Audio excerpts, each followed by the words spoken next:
दोस्तों नमस्कार, मैं आपका दोस्तों guide advocate Amit Gupta.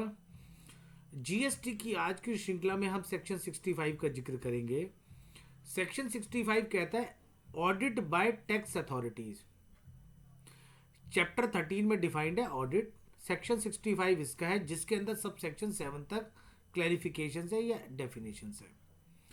Section 65 कहता है ऑडिट बाय टैक्स अथॉरिटी और सब सेक्शन 1 कहता है इसका द कमिश्नर और any other officer authorised by him, यानी कमिश्नर साहब या कोई भी ऑफिसर जो ऑथराइज किया गया है कमिश्नर साहब के द्वारा बाय वे ऑफ स्पेशल और general order may undertake audit of any registered person for such period at such frequency and in such manner as may be prescribed। यानी अगर कमिश्नर साहब चाहें या किसी को ऑथराइज कर दे तो कोई भी जीएसटी रजिस्टर्ड पर्सन का ऑडिट करने के लिए वो एलिजिबल हो जाते हैं। सेक्शन 65 उन्हें भरपूर पावर देता है। सब सेक्शन 2 क्या कहता है, आइए उसको देखते हैं।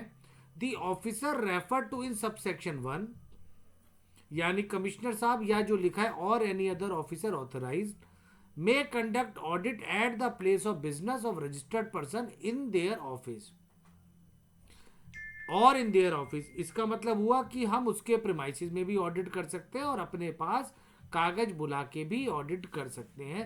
यानी सेक्शन 61(1) के अंदर तो पावर मिल गई ऑफिसर के पास कि वो ऑडिट कर पाए। दूसरे में ये एक डिस्क्रिशन है कि वो ऑडिट कहाँ पे करे। सबसेक्शन 2 कहता है the officer refer to in subsection 1 may conduct audit at the place of business of the registered person और इन देयर ऑफिस। अपने ऑफिस में भी कर सकता है, उसके ऑफिस में भी कर सकता है। सब सेक्शन 3 क्या कहता है, the registered person shall be informed by way of notice not less than 15 working days prior to the conduct of audit in such manner as may be prescribed. यानी all of a sudden जाके आप search seizure वाला काम नहीं कर सकते। जब audit की बात है तो आपको उसको इंटीमेट करना, इतला करनी है और 15 दिन का उसको नोटिस देना है, उसके बाद आप ऑडिट कर सकते हैं। सब सेक्शन 4 पर देखते हैं। सब सेक्शन 4 क्या कहता है, the audit under sub section 1 shall be completed within a period of 3 months from the date of commencement of the audit. यानी एक्ट ने एक बहुत अच्छी चीज करी है कि अनलिमिटेड टाइम के लिए उसको पावर नहीं है। 3 महीने के दौरान में जो टैक्स अथॉरिटीज हैं जो ऑडिट कर रहे हैं उन्हें अपना ऑडिट कंप्लीट करना है और रिपोर्ट सबमिट करनी है। यानी सब सेक्शन 1 में हमने देखा कि कमिश्नर साहब किसी को ऑथराइज कर सकते हैं फॉर दी ऑडिट पर्पज। अब जो ऑफिसर अपॉइंट हो गया उसको क्या करना है कि वो अपने प्रीमाइसेस में भी ऑडिट कर सकता है, अपने ऑफिस में बैठ के भी ऑडिट कर सकते हैं या वो आपके प्रीमाइसेस में आके भी ऑडिट कर सकते हैं। अब जो अधिकारी साहब हैं लेकिन वो डायरेक्टली तो आपके पास आ नहीं सकते ऑडिट करने, तो एक्ट में सब सेक्शन 3 में ये लिखा है कि अगर उनको ऑडिट करना है तो 15 डेज का आपको एक नोटिस दिया जाएगा, उसके बाद वो ऑडिट कर सकते हैं। और इसको टाइम बाउंड मैनर में ऑडिट कंप्लीट करना है with in a period of 3 month जब वो ऑडिट स्टार्ट करें। अनलिमिटेड टाइम के लिए ऑडिट नहीं ओपन है। आइए सब सेक्शन हम 5 देखते हैं क्या कहता है। During the course of audit the authorised officer may require the registered person to afford him the necessary facilities to verify the books of accounts or any other document as he may require, to furnish such information as he may require and render assistance for timely completion of the audit। यानी आपको उनको अधिकारी साहब को पूरा सहयोग करना है for completion of the audit.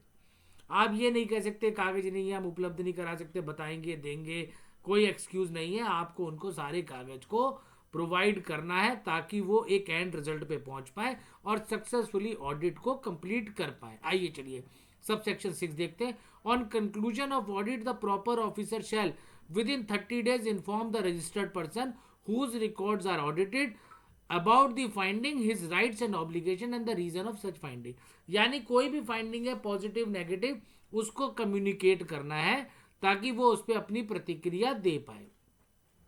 Where the audit conducted under sub section 1, यानी सब सेक्शन 1 में जहाँ पे कमिश्नर साहब ऑथराइज करते हैं for the tax authorities to conduct an audit, where the audit conducted under sub section 1 result in detection of tax not paid.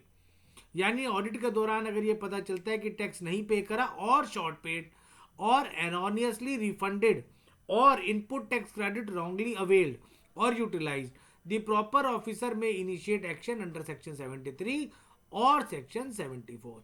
यानी अगर ऑडिट के दौरान ये पता चलता है कि आपने गलत टैक्स पे किया है या शॉर्ट टैक्स पे किया है या कम टैक्स पे किया है या जो रिफंड आया उसके आप हकदार नहीं है या कोई रॉन्ग इनपुट टैक्स क्रेडिट लिया है, तो उस केस में एक्शन को इनिशिएट किया जा सकता है अंडर सेक्शन 73 और 74 ऑफ द जीएसटी एक्ट 2017। दोस्तों, तो आज हमने सेक्शन 65 को ध्यान से समझा जो कहते हैं ऑडिट ऑफ टैक्स अथॉरिटीज।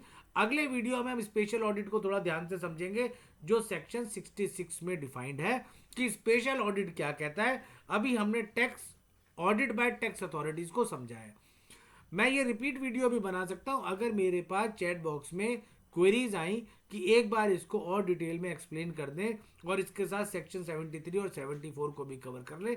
अगर मेरे पास इस तरह की क्वेरी आएंगी तो मैं अगला वीडियो दोबारा से 65 का बनाऊंगा और उसके बाद मैं 66 को कवर करूंगा।